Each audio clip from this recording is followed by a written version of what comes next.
Olá pessoal, sejam bem-vindos a mais um vídeo aqui do Super Acadêmico.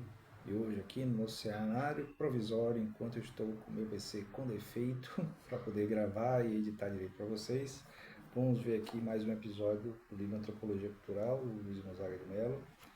Sendo que hoje, episódio 22, se eu não me engano, vamos chegar aqui no capítulo 14 para falar de política. Os tópicos são os seguintes: antropologia política, a ordem política, parentesco e poder, religião e poder, instituições políticas e jurídicas. Então, fique por aí que é o que a gente vai ver hoje. Não se esqueça de se inscrever no canal e dar like no vídeo, viu? Tem outras coisas aí também no vídeo, como comentar, você pode comentar, fazer perguntas e tal. Valeu também, dê um valeu especial aí, um like especial pro canal. Você pode ser membro do canal também, através do Seja Membro. Você pode também se tornar apoiador do canal, através do Apoia-se. E dar uma olhada nos meus livros também, né? As redes sociais, tá tudo aí na descrição do vídeo. Certo? Então vamos ver aqui, deixa eu olhar aqui com óculos. Tem aqui algumas epígrafes. Epígrafes são interessantes de ser lidas. Podem chamar a atenção de alguma coisa que vai ter no capítulo. Longe de conceber o parentesco e o político como termos que se excluem mutuamente ou que se opõem um ao outro, a antropologia política revelou os laços complexos existentes entre os dois sistemas e fundou a análise e a elaboração teórica de suas relações por ocasião das pesquisas de campo. Georges Banladier. Não conheço esse pesquisador, mas é interessante isso mesmo, porque, assim, a gente pode fazer um paralelo. As sociedades ditas primitivas, né, ou simples, como a gente viu aqui nos capítulos anteriores, elas têm as relações de parentesco muito mais relevantes no dia a dia, especialmente no dia a dia da política, do que as nossas, pelo menos aparentemente. Mas se você olhar bem, o modelo de política que nós temos, com os filhos, os netos, os bisnetos dos grandes políticos, dos grandes líderes locais, regionais, nacionais, sempre voltam e reaparecem como novas lideranças. Então tem um traço aí de parentesco na política. Deixa eu ver aqui. A política se parece tão frequentemente com a prestidigitação que não é de admirar que algumas vezes se aliam. Quer dizer, prestidigitação é um nome bonito para enganar, né? Para enganação, você se enganar. Então, prestidigitação é que você usa a mão para enganar, o mágico usa, né? Então vamos lá ver aqui o que o Luiz Gonzaga de Mello falou sobre antropologia e política. Surge aos poucos, dentro do contexto geral da antropologia cultural, uma nova disciplina, uma disciplina especial voltada para o estudo da ordem política. Não se trata de uma intromissão indevida dos antropólogos no domínio da ciência política. Ao contrário, é bem possível que a penetração no domínio da política por parte dos antropólogos venha a trazer muitos benefícios aos cientistas políticos. Bom, na verdade, a formação em ciências sociais engloba ciência política, sociologia, antropologia e arqueologia. Então, todo mundo trabalhando junto. A formação dessa nova disciplina dentro da antropologia cultural justifica-se por vários motivos. Primeiro, sabe-se que a divisão da ciência ou do conhecimento científico tem um caráter heurístico e metodológico. Quer dizer, envolve o todo e serve de base de método. O ideal é que os estudiosos do comportamento humano fossem peritos em psicologia, sociologia, antropologia física e cultural, em história, em economia e nas demais ciências humanas. Por peritos. Acho muito difícil isso, né? Porque o nível de especialização que nós temos hoje nas ciências não permite que a pessoa seja perito em várias coisas. Na impossibilidade de se dominar todos esses campos é que teve lugar o fenômeno da especialização. Ganha-se, como eu disse, a especialização.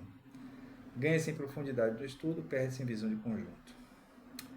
Segundo a antropologia política, traz uma contribuição realmente nova para o estudo do fenômeno político.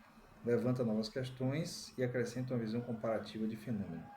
Por exemplo, quando você fala de poder político, nós aqui, né, pessoas urbanas, né, tá, imaginamos logo um bocado de homem, normalmente de gravata, né, terno e gravata, num local discutindo leis tal, e representando grupos de interesse, né? Fazendo coisas públicas, mas escusas também ao mesmo tempo. Então, a gente já tem um meio que ideal do que seria a atuação política. Mas, quando você compara as outras sociedades, você vê que a atuação política pode ser uma conversa entre pai e filha sobre como ela deve se comportar no momento em que vai ser apresentada para as famílias da outra tribo. Então, os conselhos dados para ela, tal, como se comportar para manter o laço de aliança com a tribo vizinha, tal. Então, isso é bem interessante, a contribuição da antropologia para a política. Aqui, entre os precursores do estudo da política, em geral, são apontados Aristóteles, Francis Bacon, Maquiavel, Montesquieu, Marx e Engels, entre outros. Entre os antropólogos, os primeiros a tratar do assunto foram Henry Maine, Ancient Law, né? Ancient Law, seria a lei antiga, e Lewis Morgan, Ancient Society, sociedade antiga, Ancient. No início do século XX, dá-se o surgimento do interesse dos antropólogos pelos assuntos políticos. Em 1907 apareceu o livro de Franz Oppenheimer, The Staat. Aí seria o que? O Estado? Do Estado, ou coisa assim. É alemão. Mas foi a partir da década de 30 que o tema político prendeu mais a atenção dos antropólogos. Aí é que ele cita os Nuer, do Evans Pritchard, e, deixa eu ver, aqui os outros eu não conheço, mas ele cita outras obras também. Então, nessa obra, Os Nuer, por exemplo, do Evans Pritchard, ele faz a descrição da sociedade que ele estudou, os Nuer, e mostra a importância de certas relações econômicas e políticas relacionadas com a família, né, com o parentesco. Então dá para ver que dá uma valorização do aspecto do parentesco na política e vice-versa.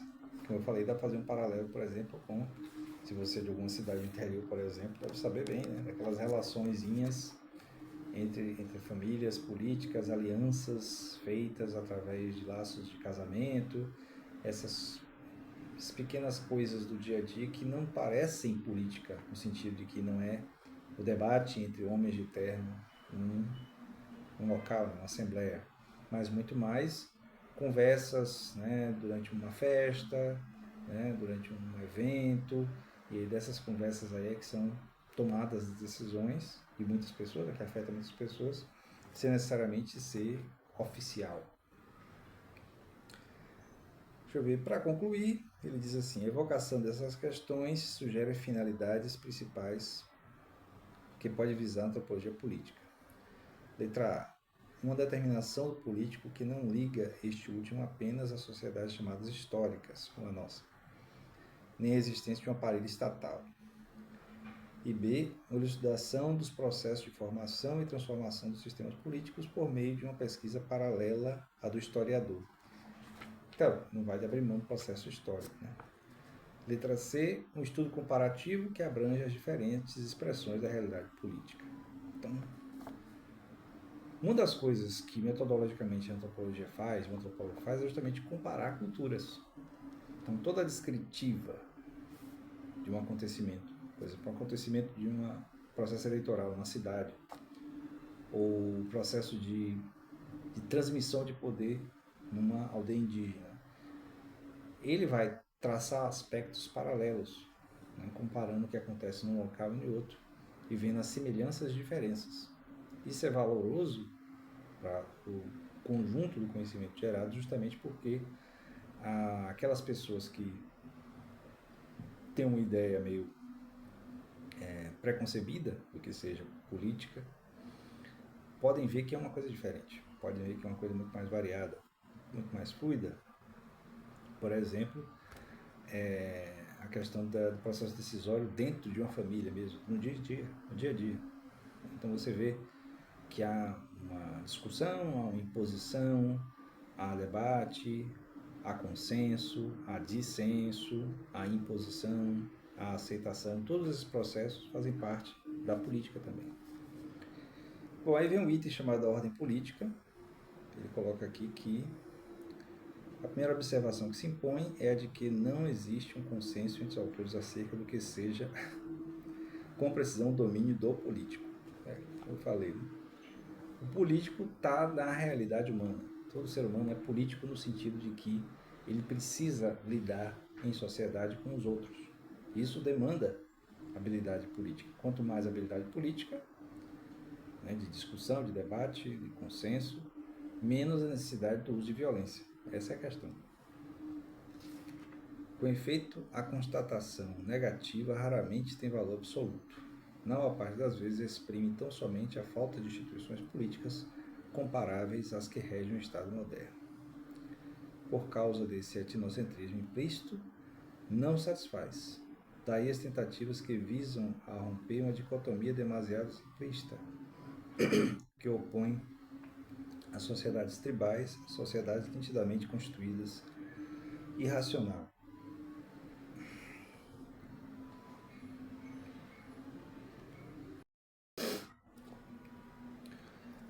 Não é intenção aqui aprofundar os termos da discussão da política. No entanto, desde já se faz necessário adotar um posicionamento que permita a exposição do assunto. Então, daí a ideia de ter mais espaço. Bom, ele está falando isso há algum tempo atrás, né? Ter mais espaço da antropologia na discussão política sobre a ciência política, né? E aí é um intercâmbio maior. Hoje já tem, né? Hoje está bem evoluído isso. E hoje já tem uma participação maior de uma ciência humana, social, em outras. Justamente porque cada vez mais se percebe que o conhecimento ele não dá para ser parcelado, né? Fatiado em várias linhas de pensamento diferentes, porque as pessoas são complexas e fazem parte de uma grande trama, né? de atividades sociais, políticas, culturais, biológicas, afetivas. Então não dá para separar. Ao que parece, a essência do fato político tem raiz no poder, na sua distribuição, no seu exercício, na forma de sua posse. É verdade que o problema do poder é bastante difuso. O poder está presente no momento em que haja a presença mínima de duas pessoas em interação. Aqui depois ele vai citar o Weber, né? Com as formas de dominação, a dominação carismática, a dominação tradicional e a dominação racional. Na prática, o que se observa é a diferenciação social, aliás, já foi visto em outro capítulo, né? Já que há hierarquias, quando tem pessoas mais, vou dizer relevantes, né? Mas pessoas que conseguem se impor mais do que outras, então vai haver sempre quem manda e quem obedece. E isso nas mais diversas sociedades. Aí, caráter racional, tradicional, carismático, são os três tipos ideais de dominação do Weber. Os antropólogos podem classificar os sistemas políticos de diferentes maneiras. Alguns dizem que todo sistema político é um sistema de governo, outros afirmam que certos sistemas políticos não o são. Também é necessário distinguir entre governo, que é um processo, e um governo, que é um conjunto de cargos reconhecidos. Então, a grande expressividade do modelo de gestão política que nós temos é justamente a presença, a existência de vários cargos diferentes e como eles interagem. O nosso sistema burocrático, no caso brasileiro especificamente, é bastante complexo.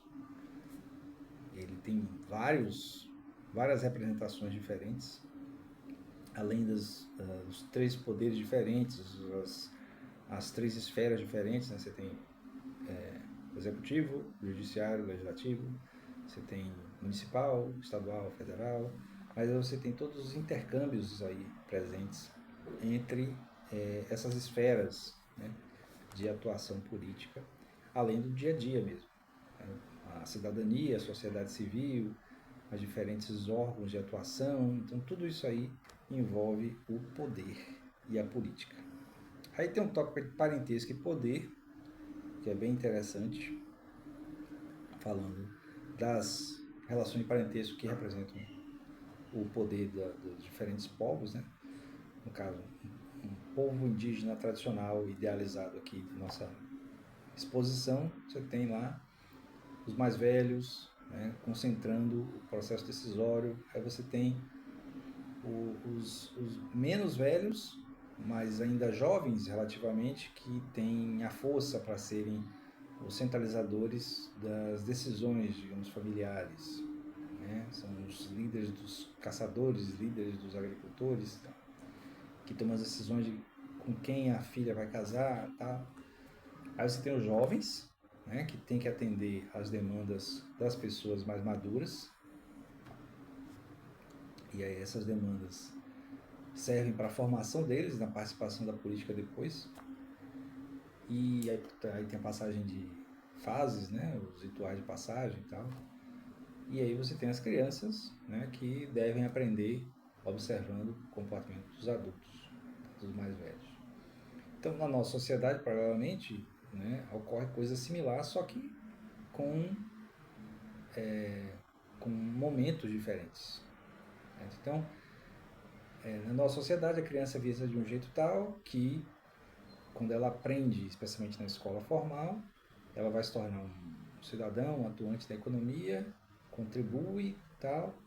E aí tem a grande diferença entre os dois sistemas, é que os idosos não são vistos como principal, né, o ápice da hierarquia de comando político. É muito mais os adultos, né, a geração anterior, que estão no comando. Aí comanda as empresas, comanda a vida política, comanda as famílias. Então, enquanto os idosos passam a ser mais relegados a um plano mais subalterno. Então, aí uma diferença, mas você vê que há uma hierarquia do mesmo jeito, relacionado com as gerações, com o parentesco, com o parentesco, né? Os pais, os filhos, os avós, os netos. Aí, deixa eu falar bastante aqui do parentesco, dar vários exemplos de várias sociedades diferentes. E aí vai chegar em religião e poder, que aí é um assunto extremamente complicado de lidar, porque, primeiro, nas sociedades tradicionais, né, desde a antiguidade, desde muito tempo, o papel do sacerdote, né, do líder religioso, é muito importante na política. Aí a gente tem a ilusão, no nosso mundo moderno, de que houve a separação da religião da política, mas obviamente não houve. Então não há porque está muito intrincado uma coisa com a outra. Daí você vê a facilidade, né, ou a relevância que tem os líderes religiosos em influenciar eleições, né, em dar opinião em eleições e serem consultados também, e arregimentam eleitores, né, e conseguem mobilizar pessoas, às vezes mais até do que líderes políticos mesmo. Aí ele cita aqui alguns exemplos históricos, ele cita aqui a obra do Weber. Weber novamente é citado, com a Ética Protestante e o Espírito do Capitalismo. Nós temos um vídeo aqui no canal sobre esse livro, na playlist de Sociologia, em que Weber mostra como os valores ascéticos, né, das religiões protestantes deram um fundamento ideológico-político para a solidificação, né, a consolidação do capitalismo no mundo ocidental, na Europa Ocidental, na América também. Bom, ele dá exemplo de outras sociedades também. Aí depois ele vai falar de instituições políticas e jurídicas. Aí eu posso falar mais genericamente para concluir. Porque assim, as instituições políticas e jurídicas elas vão variar de sociedade para sociedade, mas tem uma predominância do modo de ação que foi, digamos assim, teorizado pelo pessoal do iluminismo, né, os pensadores iluministas, né, Montesquieu, o Diderot e o Rousseau, em que você tem uma figura centralizadora da tomada de decisão, que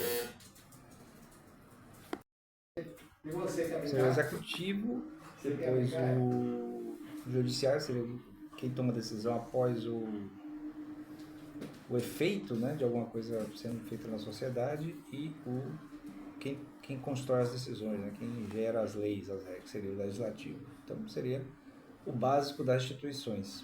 Não necessariamente com esse nome, mas em todas as sociedades tem a mesma representação. É isso.